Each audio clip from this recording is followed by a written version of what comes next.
Hello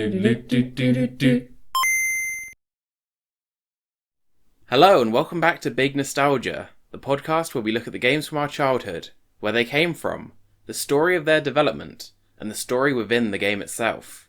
We then talk about the audio and visual design and if we like it, does it hold up? We also discuss a game's legacy. Is it well remembered? Did it spawn a million sequels? Or is it an obscure little title that we don't hear about anymore? Today I am joined by Vicky. Hello. And today we are looking at a very exciting game, the very first handheld Zelda game. It is A Link's Awakening, not even A Link's Awakening, just The Link, Link's Awakening. It's Link's, yeah, because most games obviously is a link to the Yeah. Well, Link's Awakening, man, this is a good game. I was very excited to be able to do the information for this game. So it was released in the UK and Ireland on December the 1st, 1993, and in the United States of America, August the 6th, 1993. And lucky old Japan got it way earlier than both of us with June the 6th, 1993. So the predecessor to Link's Awakening was A Link to the Past. It was very successful. Shigeru Miyamoto really enjoyed working on it, and this was kind of the aftermath. So there is the director Tatsuki Tezuka wanted to explore more of the game's dynamic that had been left out of development when making A Link to the Past. He wanted to try new ideas, such as unequip the Master Sword, so that you could explore different sort of weaponry.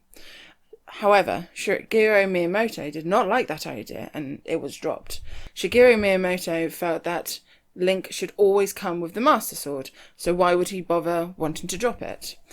So, Tezuki was obviously at Nintendo and working, and after hours, he came across the programmer Kazuki Morita, who was messing around with the Game Boy development kit, experimenting what could be done on the handheld. Tezuka realised that the program Morita was using was very similar to The Legend of Zelda. You had a main protagonist, and the setup was like a carbon copy. Tezuka joined Morita's experimental sessions, and soon other members of the Nintendo Entertainment and Analyst and Development Division formed what was essentially became the unofficial (after hours) club. These passionate developers would complete their regular work during the day and then gather to work on their secret Zelda project, despite none of them having prior Game Boy development experience. How nerdy is that? That's really interesting. Isn't that cool? Like, you have such a passion for the job that you're just like, and you had such an interest in like what these handhelds and what these programs can do, that not only are you happy doing it within work hours, but you stay late after work and do hours and hours just for the fun of it. Yes, it's similar to what we talked about kind of in the season opener with like Tetris was also like an after work hobby. Like you could make full worldwide release games just after work back then because like the technology was so accessible and simple.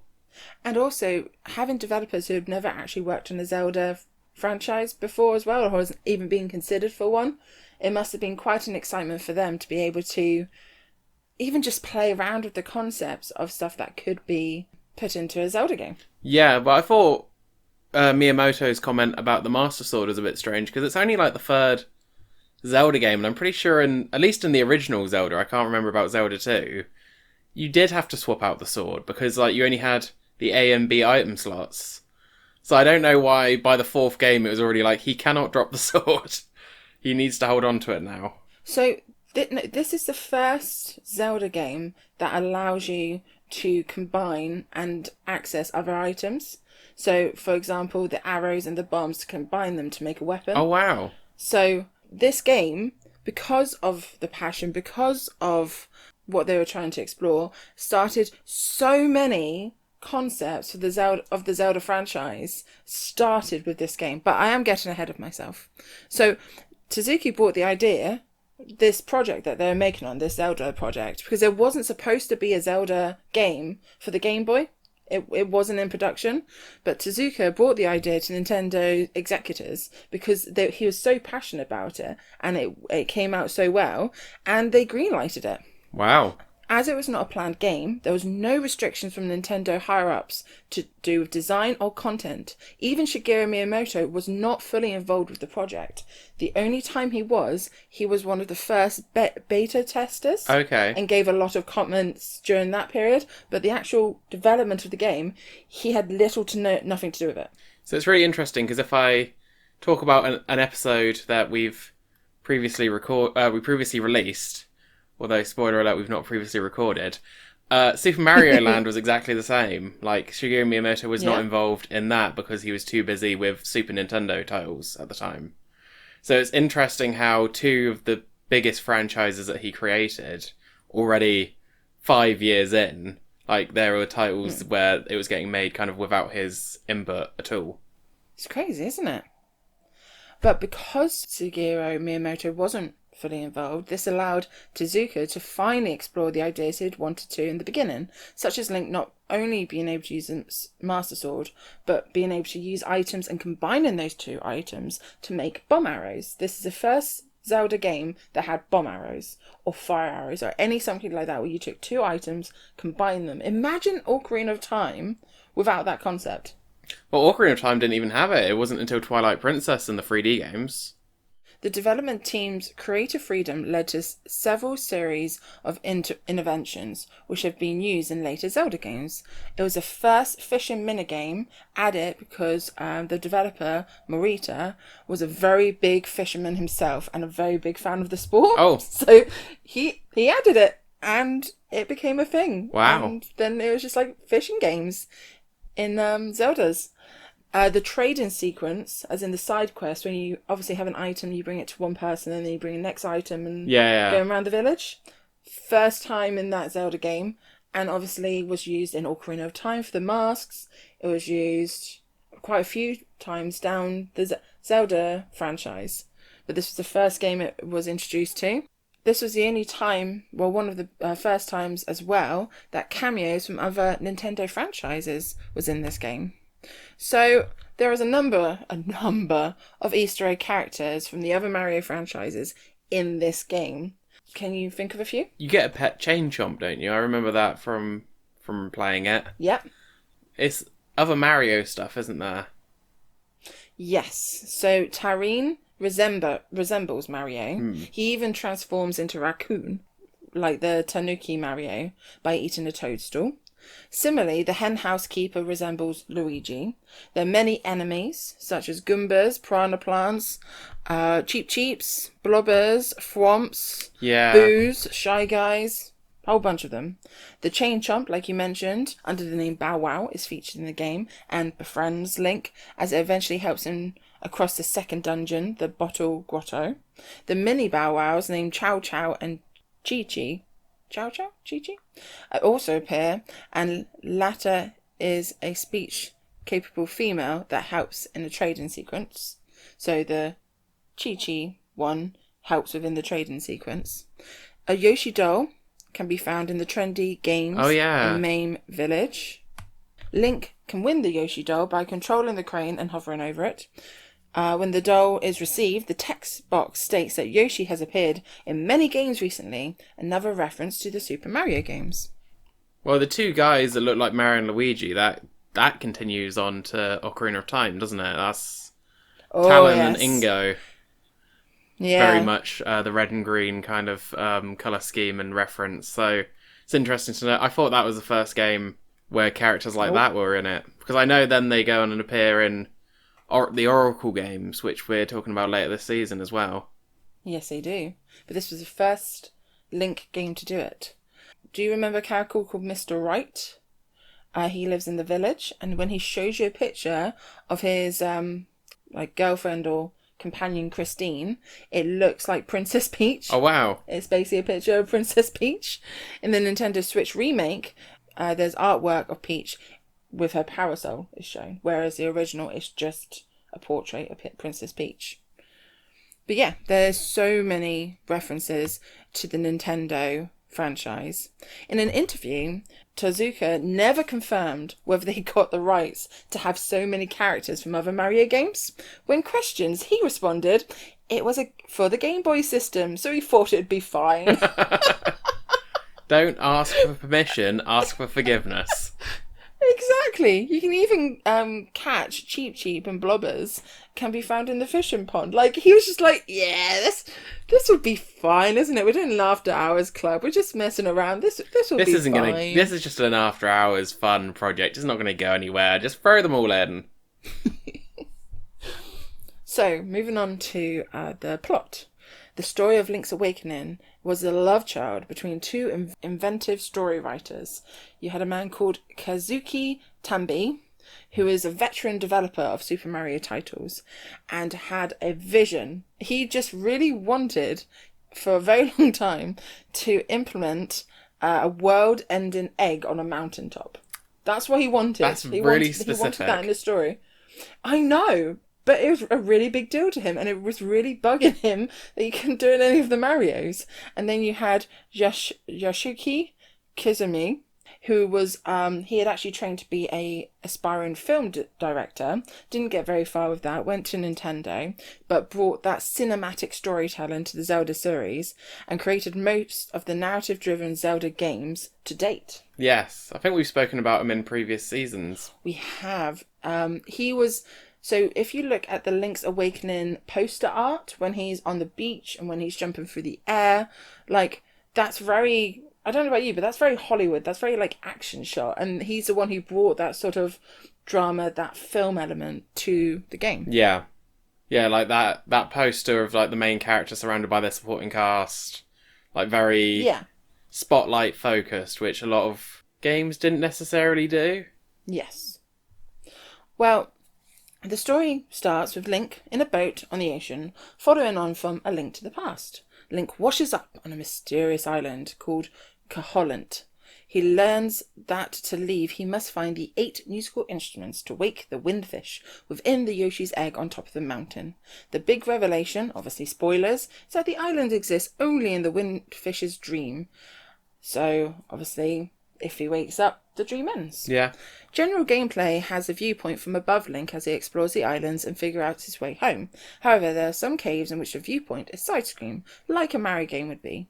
Link has the Master Sword, but he also has a collection of weapons. I have actually got the list of weapons rather than writing them all down. But they're your classic for a Zelda game. You've got bombs, boomerang, bow, fairy bottles, hookshot, sword, magic power, magic rod, mirror shield, ocarina, Pegasus boots, power bracelets, Rocco Feather, shield, spade, and then like stuff in your dungeons, your compass, your map, your keys. Can you name all the instruments? There's a harp, I'm pretty sure. Or a guitar? Yes, the surf harp, not a guitar. A cello? The full moon cello. Oh god, this is going to test me. Drums? Yep, the thunder drums. Good, we're just naming instruments now. Well, isn't Malin one of them? She is. She's like the secret one. Yeah. Would you like me to name the others? Yeah. There's 8 in total. So you got 3. Got the conch horn, the coral triangle, the organ of evening calm, sea lily's bell, and the wind marabia, and then Marina as well. Is it Marin in this game or Malin? Marin, because Marin. It becomes Malin in Ocarina. It does, yeah. A big part of the storyline was influenced by an American television series called Twin Peaks, which was currently on at the time, which Tezuka was a big fan of. In this, there was a lot of characters. It was a supernatural sort of setting. A lot of characters were affected by dreams, which is where they got the idea for Link to be in a dream for this one. So, characters. For a Zelda game, there is no Zelda in the game. Pause for dramatic effect. The game misses a lot of traditional Zelda game themes, such as there's no Ganon, there's no Triforce, and there's no Hyrule. Dun dun dun. I've mentioned a few characters when talking about the Mario references. The village has a few residents who you meet on a collection quest, and there's also characters in the neighbouring animal village. One of the main characters I have not mentioned yet, but you have, is Marine. Marine is the main girl in the game and the first to find you when you wash ashore. As a main character goes, Marine, I'd say she's okay. She resembles a lot of what Zelda is in the Zelda game, or Malon is in the Ocarina of Time, which is a nice change of pace from the traditional setup. Wouldn't you agree? Yeah, it's all playing by it's new rules, isn't it? It's trying different things. And kind of it has a air of mystery to it, because by this point you've met Zelda 3 times, kind of, you know the standards, so this kind of adds to the mystery of the island. It does indeed. And that's why I compare it to both Malon and Zelda, because Zelda, obviously, what has been the key bit in like storytelling before, and Marine is the key point within the song to wake up the windfish, but obviously she sings like Malon does. Well, her design as well, being like kind of red-haired, like Marin kind of, I think, kind of looks more like Malon as well. Yeah, I'd say so. Especially in the remake, when everyone kind of gets a nice shiny design for the Switch. What I like about Link's Awakening is these characters, it feels like all the characters are there for a reason, because of the way the game develops, like the side quest of going around everyone and having to swap this and that for that. It feels a lot more of a village rather than just people filling in the background. I think this is evidence of a good game and a good storytelling, and Link's Awakening finally unifies all the vital elements for a good plot. There's no faceless residents of Kalut Island. No longer we've got NPCs with no storyline to them and no description. And they all react slightly different to Link as well. So I just feel like it just makes it, and that's something that they've taken on in Link's games as well. It makes it a lot more community. Yeah, everyone's got a reason for being, like, that's something that maybe comes more from, like, other forms of storytelling. Because, like, in, like, a book or, like, a film or something, if there's a character stood around doing nothing, like, it's a lot more noticeable.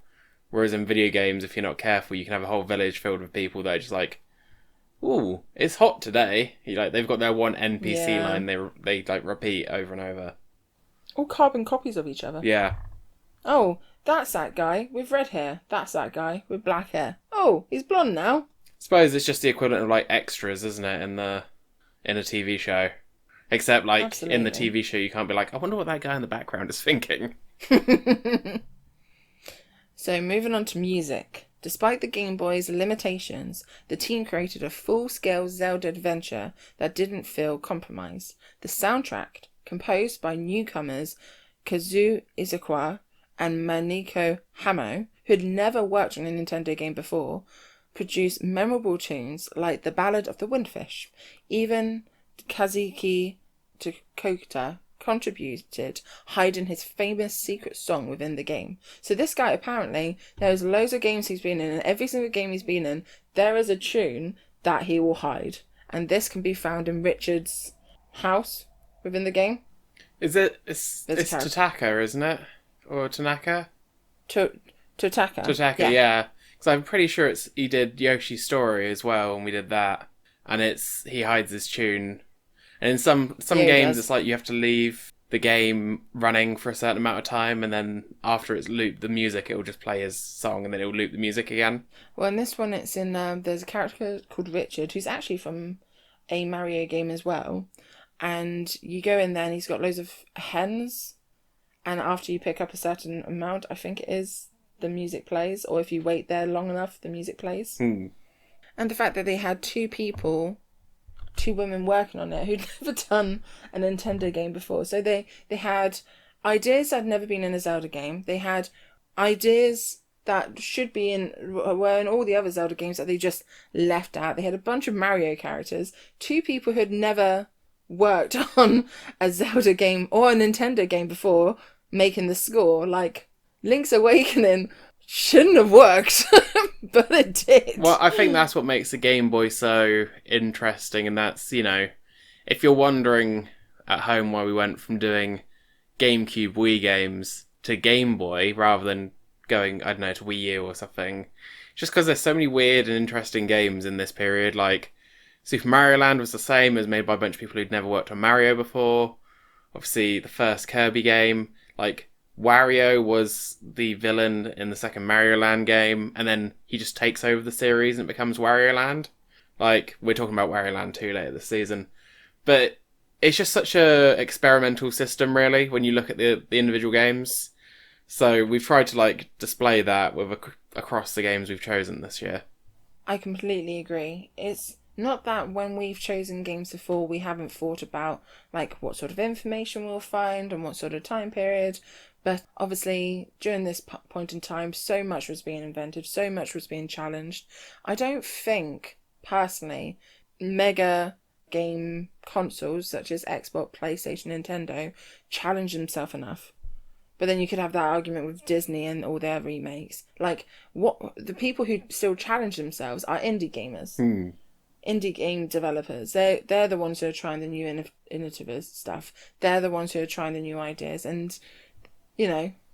Well, like, these big studios go for, like, periods of experimentation, but then they'll go through long periods of just playing it safe as well. I think Nintendo at the moment is actually re-entering a bit more of an experimental phase. Like, when you look at... What, with the elephant for the Super Mario game? Well, I think even just making it, like, Mario Wonder with the Wonder Flower and stuff, that's, like, the first time... And we actually said that in our New Super Mario Bros. Episode, if you listen to that from Season 3, that Mario needed a redesign. Like, because they'd done too many new Super Mario Bros. Games in a row.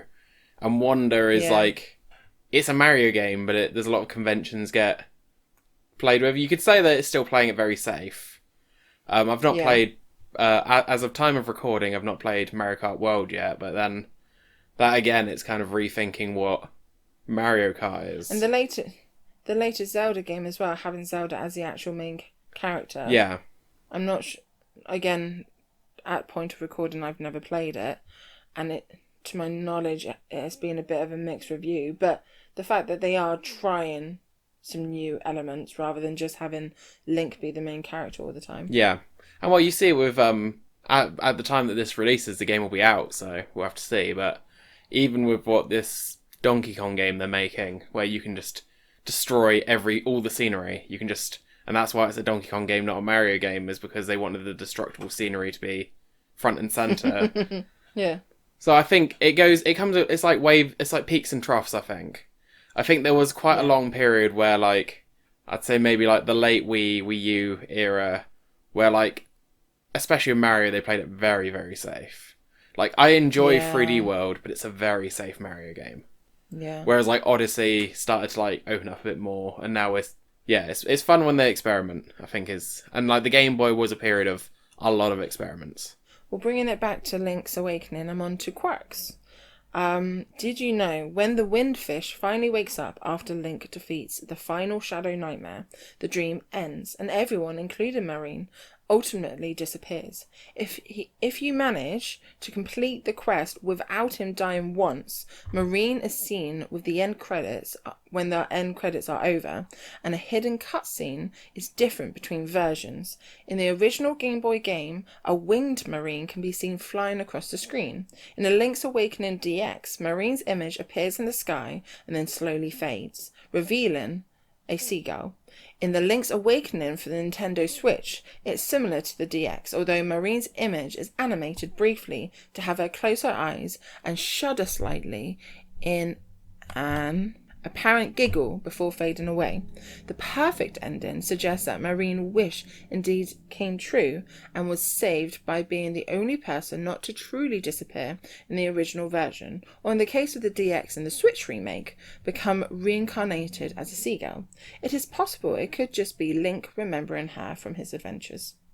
Wow. I've never completed it without dying though, so I didn't see Yeah, because I think...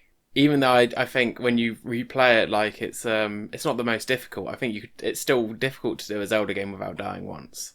Yes. I can only really do that on Ocarina because I've played it too many times. But this Zelda game is the only Zelda game that has a different ending if you don't die.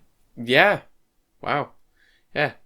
This title is Shigeru Miyamoto's favourite in the Legend of Zelda game series, as he and the development team had lots of fun creating it, was even playing the game the whole time.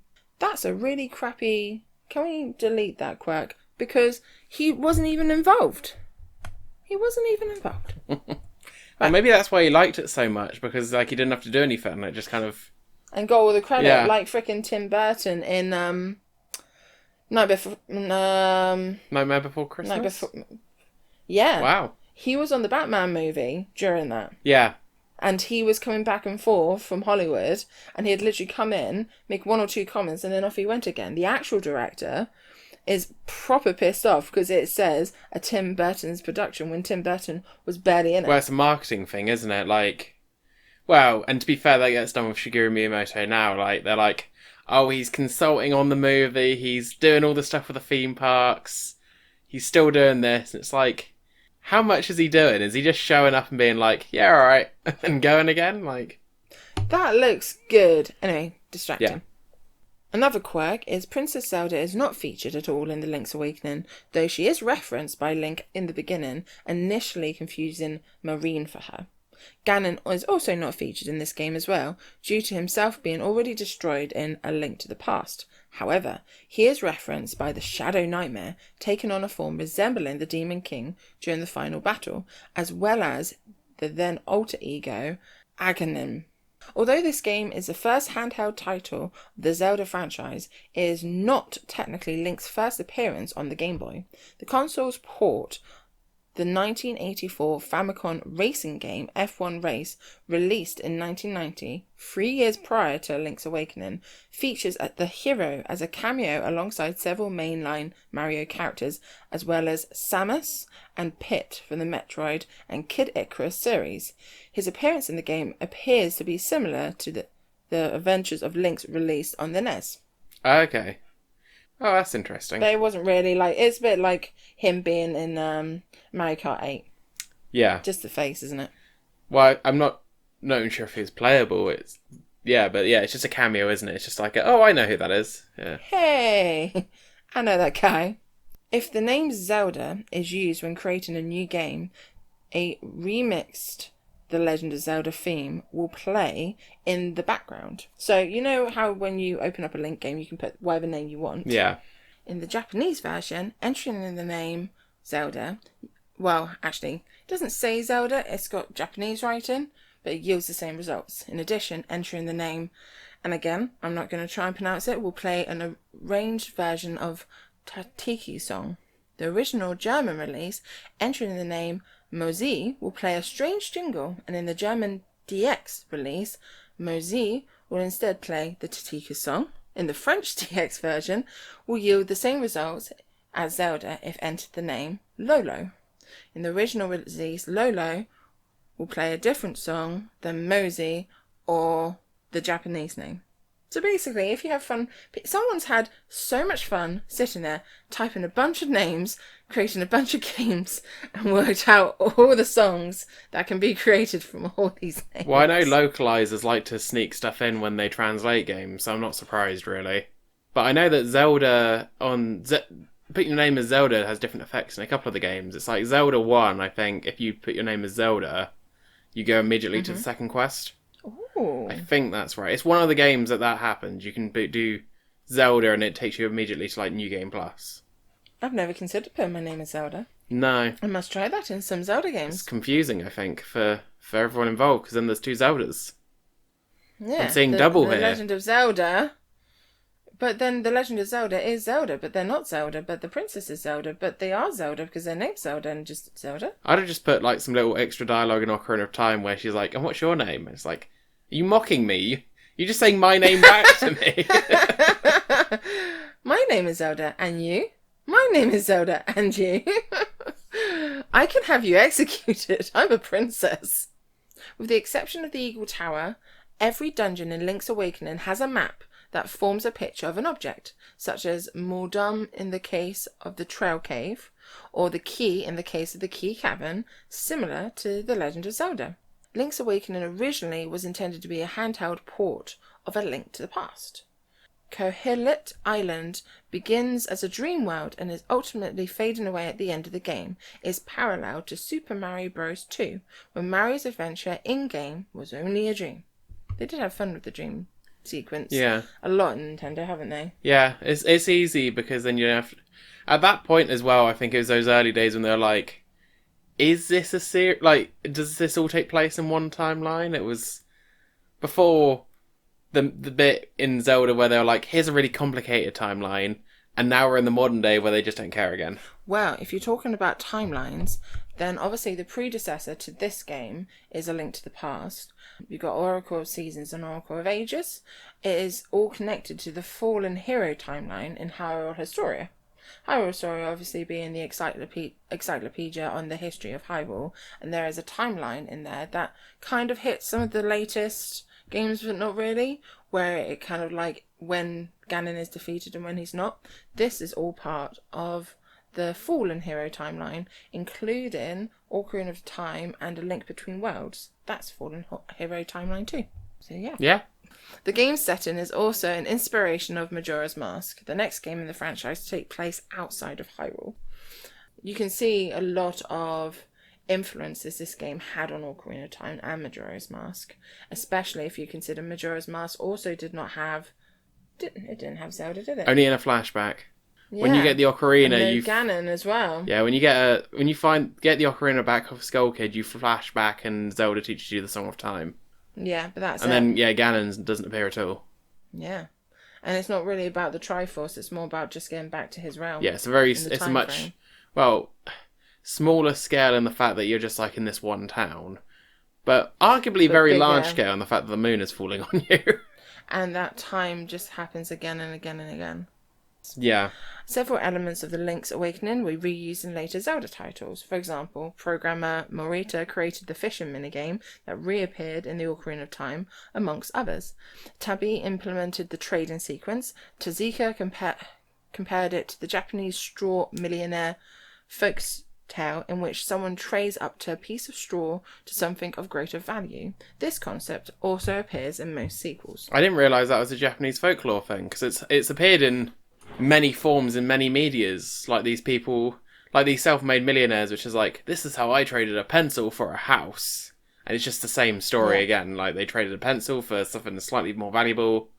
Eventually they traded it for a house. No, it started off as a Japanese folklore. Oh, didn't know that. So, legacy.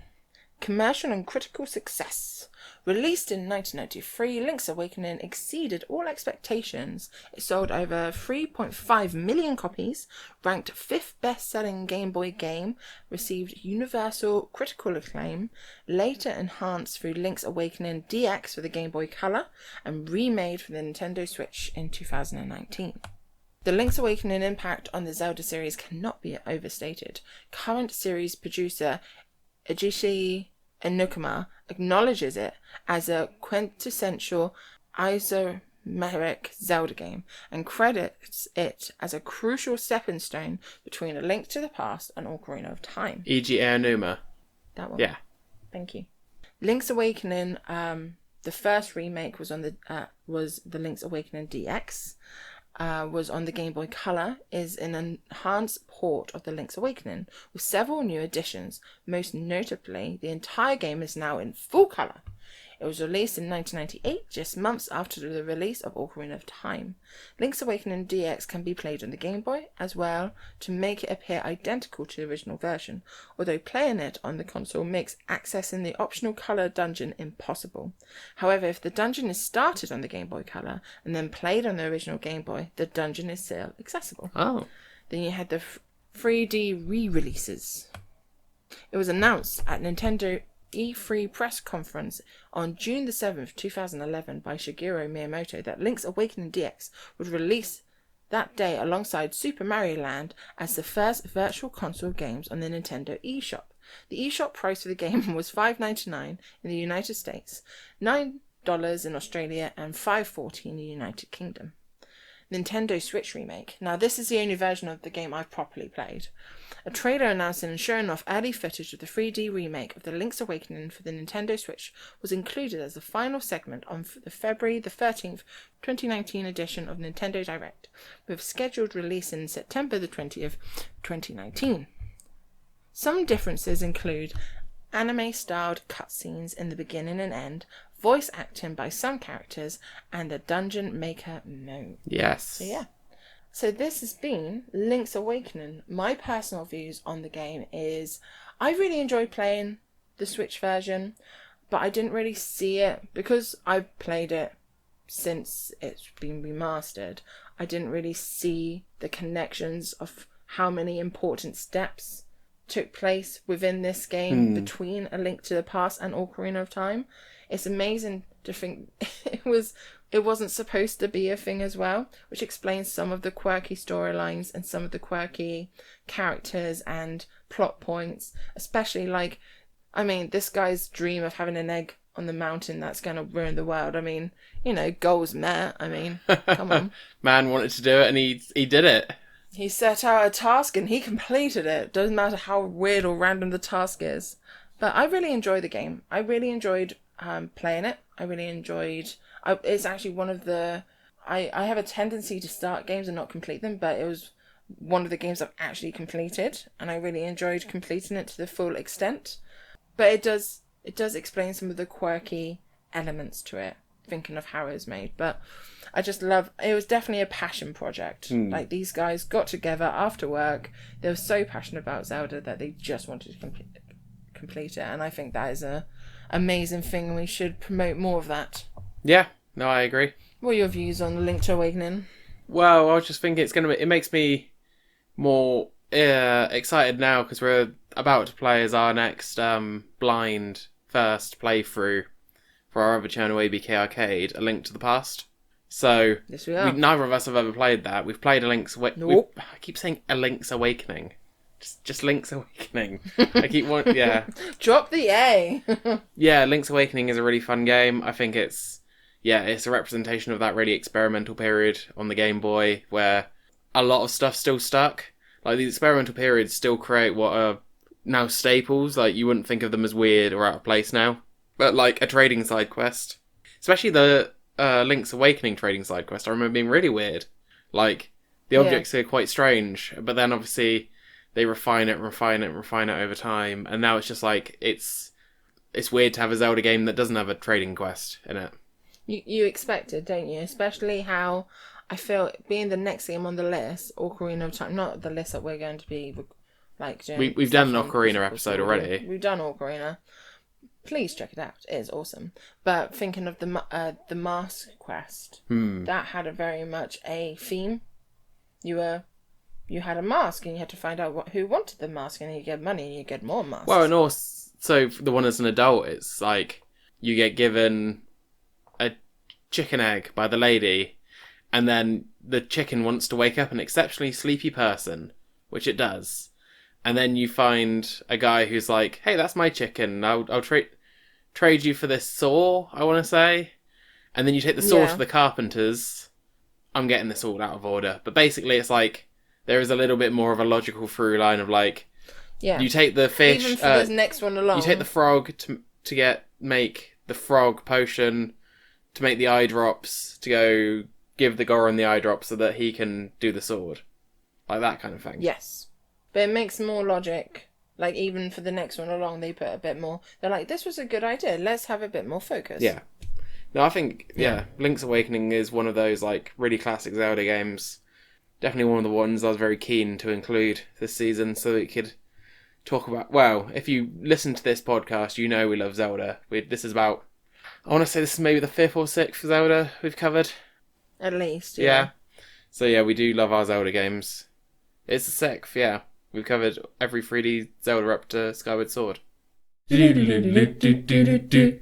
Well, I definitely enjoyed this. I definitely enjoyed finding out the history for this game. I just think it's really cute and really funny, and yeah, hopefully you've enjoyed listening to it as much as I found researching it. Thank you very much for joining us. Yeah, if you enjoyed the episode, give it a like and leave a comment on your favourite thing about Link's Awakening. Did you enjoy it, or for you, has it not aged well? Did the Switch release come out and you're like, that game? Why? In the meantime, this is Big Nostalgia Season 4. This is our 4th episode, so we've got 3 already available to listen to on our channel. Join us next week when Nick will be back and we'll be gathering to talk about the puzzle game Dr. Mario. So join us then. It'll be a really fun episode in the doctor's office. I've been Vicky. I've been Phil. Thank you very much for joining us. Take care. Bye. Bye.